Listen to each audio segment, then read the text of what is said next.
দীর্ঘ প্রতীক্ষার অবসান ঘটিয়ে ডক্টর মাওলানা মিজানুর রহমান আজহারী আমাদের মধ্যে এখন চলে এসেছে, রেড কার্পেটে প্রবেশ করে ফেলছে। উনি দেখতে পাচ্ছেন তার সঙ্গে সঙ্গে কতগুলো মানুষ চলে আসতেছে। প্রথমে একটা পুলিশের গাড়ি আসলো, তারপরে মিজানুর রহমান আজহারী প্রবেশ করলো। আর এই তো দেখতে পাচ্ছেন এতটাই মানুষ চলে এসেছে যা বলার মতো। মিজানুর রহমান আজহারীকে এক নজর দেখার জন্য লক্ষ লক্ষ মানুষ এসেছে। আর যেদিকে তাকাবেন সেদিকে শুধু মানুষ আর মানুষ। আর আসলে মানুষকে কতটা ভালোবাসলে মানুষ দূর দূরান্ত থেকে আসতে পারে, এই ভিডিওটা না দেখলে অবশ্যই মিস করবেন। আমরা তো প্রথমে শুনেছিলাম যে উনি রেড কার্পেটে প্রবেশ করবেন হেঁটে হেঁটে, কিন্তু মানুষের ভক্ত যে এত হবে আর এত যে মানুষ ওনাকে ভালোবাসে যা বলার মতো না। আর এই মানুষের জন্য কিন্তু তাকে হেঁটে নিয়ে যাওয়া সম্ভব হয়নি, তাকে স্টেজ পর্যন্ত গাড়িতে করে নিয়ে গেছে। আর স্টেজের ওখানে যে উনি গাড়ি থেকে নামছে। আর দেখতেই পাচ্ছেন মানুষ কতটা, তাকে এক নজর দেখার জন্য কত মানুষ এসেছে, লক্ষ লক্ষ মানুষ এসেছে।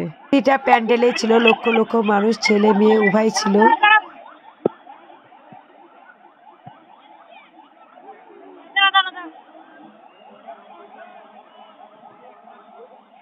লক্ষ লক্ষ মানুষের ভিড়ের মাঝে আমাদের আজহারীকে বরণ করে নিল আমাদের চাঁপাইনবাবগঞ্জবাসী।